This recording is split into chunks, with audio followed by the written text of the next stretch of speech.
Wholesaling real estate on a budget. Guys, it's Rick Ginn here with Flip with Rick, and you know what to do. To continue to receive the absolute best up-to-date wholesaling information, smash that like button, hit that subscribe button, and let's get into it. You're on a budget. Nothing new. I started out this exact same way, and to be honest with you, those wholesalers that are on a budget usually wind up having the most success. You know why? Because you have to pay attention because you have limited amount of resources, meaning funds to do things. Reality is you can't buy your way into wholesaling. Sooner or later, you have to do the work to get the best deals possible. So what you lack in resources will require you to be resourceful. Bottom line. So when you're on a budget, resourcefulness, we're going to walk through it. I'm going to walk you through my top 10 ways of how to find a wholesale deal on a budget. And every one of these techniques I have absolutely used, and especially when I started out on a budget. Let's get into it. First of all, the name of the game in any type of marketing for wholesaling real estate is he or she that contacts the most motivated sellers, has the most activity, is always going to win. Hands down. It doesn't matter if you have money or you're doing this 100% on sweat equity. You have to make as many touches as possible. It doesn't matter if it's text, phone, in-person, video, it doesn't matter. So always remember, you're doing this on a budget, your activity levels for touches has to be off the chart. I'm going to walk through the top 10 ways to get this activity level going. Now, keep in mind, I did them in random order on purpose because the reality is not one technique is going to supersede another. So if one chimes into you and you want to get it going, that's great. I always start out with one and just keep adding on from there. So assuming you have less than $100, that's what we're talking about today. Let's start with number one. The simplest and easiest one to get the best motivated sellers on an extremely limited budget. I'm talking about a $5 gas tank is driving for dollars. You know, I know it's not super sexy, but guys, this is the fastest ways. When I started spending money on doing direct mail and various other types of marketing activities, when we got a deal under contract, we go up to the house and 9 times out of 10, it had high grass, it had a blue tarp on the roof. And here's another little secret is these deals were right in my face. And I can't tell you how many times I drove by them and I just ignored it. Driving for dollars is the fastest way to skip spending thousands of dollars on leads that you can get on your own. Now, the beauty of driving for dollars, just farm your own neighborhood and drive by. What you have to do is you need to start having random drives. Do not drive the exact same route every time because you don't want to keep being exposed to the same properties. I'm going to give you a little bit of tip on driving for dollars, but I'm telling you guys, driving for dollars, I can gather hundreds of what I call motivated properties. And then it's your job to reach out to them to see if you have a motivated seller. Guys, a motivated property is one that needs a lot of repairs or is in neglect or is just flat out vacant. You're looking for vacant properties, high grass, blue tarp roofs. And here's a secret to it. Find houses that have knocked over mail receptacles or they're missing. You know why? Because they're not getting their mail. So the direct mail guys aren't getting them. You're going to have the fastest line to them and then go, well, Rick, how do I get that information? Is go knock on the door if they're not there. I promise you the neighbors will come out and talk to you or just talk to the neighbors and see what they know about the house. Driving for dollars is where we're going to start. Technique number 2, network, guys. I mean, you have to be a network ninja. What do I mean by this? Remember, the name of the game is as many people you can contact as humanly possible is going to give you the best chances to get a deal with a motivated seller. First thing is we're going to start out with our what we call our SOI, our sphere of influence, people we know. Maybe it's from a previous business you did, anything like that. Just let them know, hey, listen, I'm a real estate investor and I buy properties that need to be sold fast or that need accessory repairs or anything like that. I'm definitely your guy or gal. You know what? It doesn't matter. If you reach out to 500 people or 10 people in your sphere of influence, I promise you, everybody comes across a property that needs help. Motivated sellers do not discriminate what industry they're in. They're in it all the time, guys. People overpay for houses all the time, or they have family members that the health strayed, or maybe grandma needs help with a house being sold. Maybe a house is in probate. Maybe they got an inheritance. It never stops. I want you to reach out as many people possible. Go wild with this. If you can do the business cards, the electronic thing, like whatever it is, friends, family, just don't shove it down their throat, but just let them know what you do and just remind them constantly.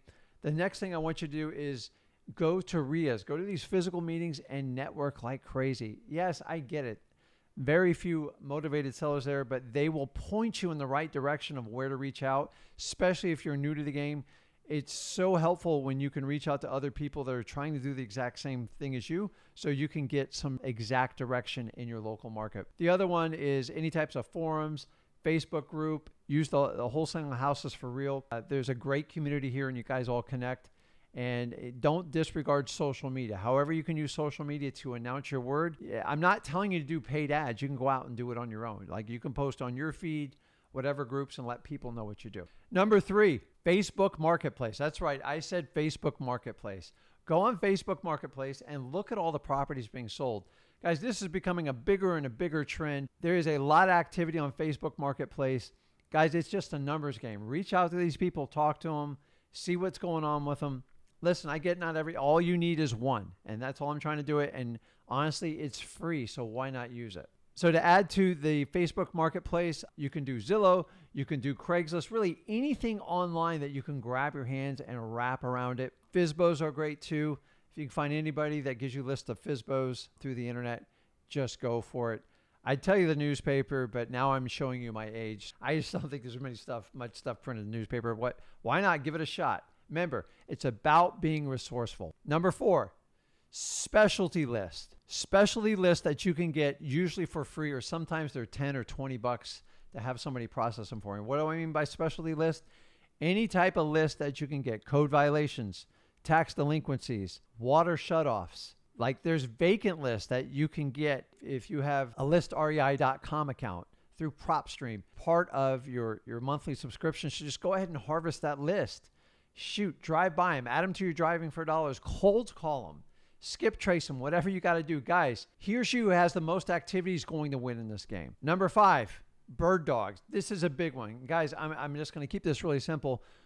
A bird dog does not receive a fee if you close on the house. The bird dog receives a gift, maybe a gift card. You guys call them a finder's fee. It just can't be associated with the successful sale of the house. Give them a gas card, like whatever you need. Just keep them motivated. Rick, what type of bird dogs are we looking for?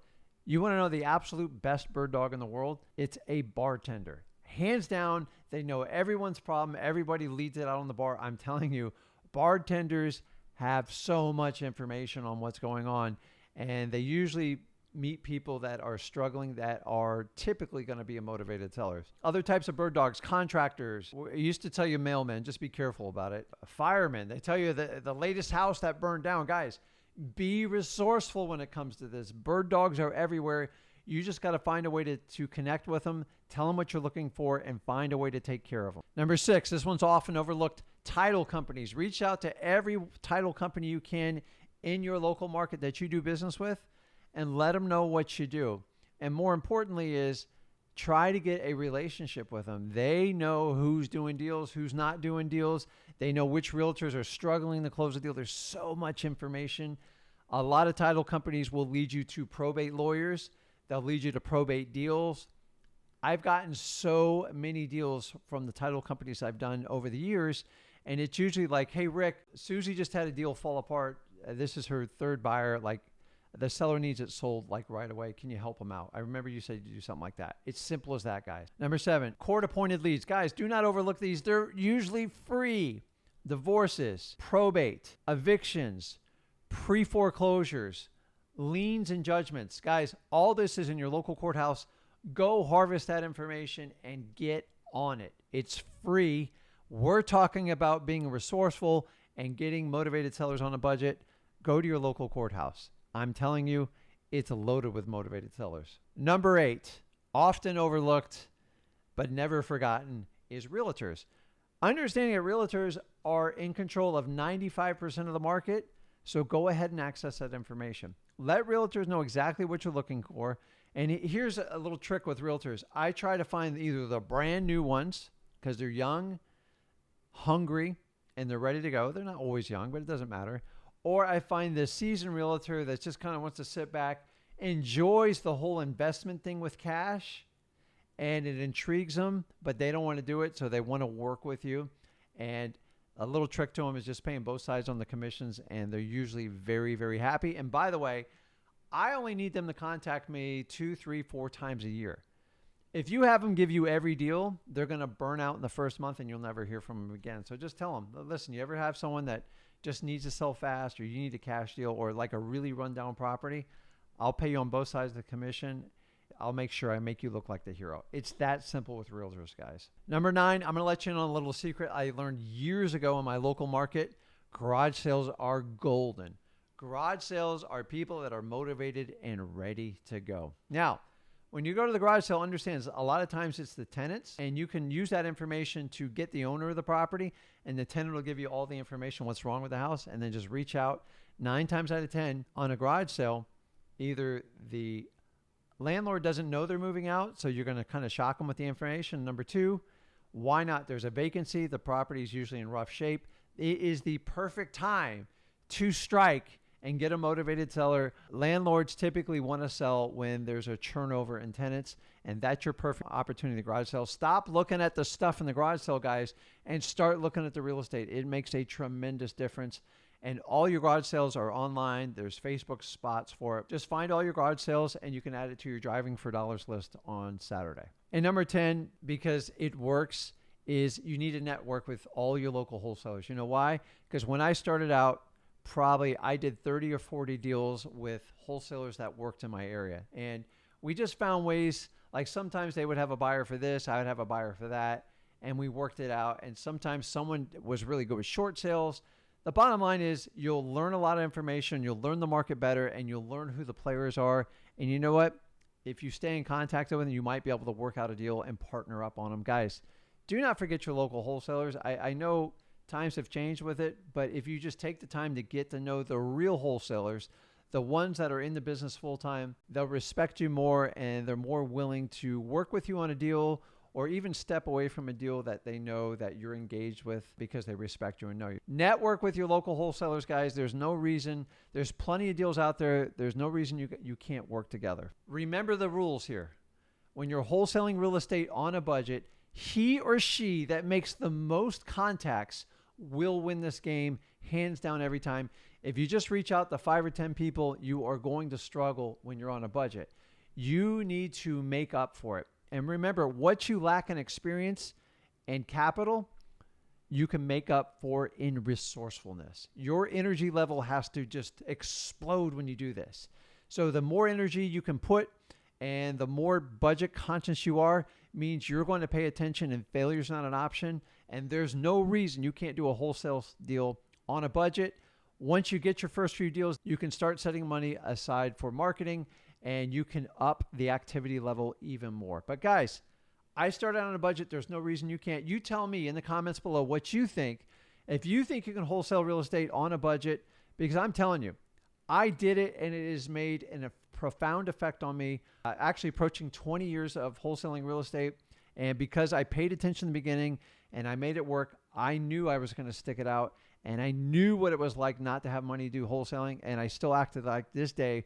Whenever I market, I pretend I'm broke. And that's the secret, because I don't spend 30, 40 grand a month. Not even close, guys. And that's the secret to this business. Get excited. If you're on a limited budget and you're just getting started wholesaling, I just gave you 10 great ideas to go out there and do it. Remember, high energy level, high activity. He or she who makes the most contacts will win this game. Guys, do me a favor. Hit that like button if you like this video. Subscribe to continue to receive the absolute best free up-to-date wholesaling information available on the internet today from myself and Zach, and I'll see you in the next video. Thanks, guys.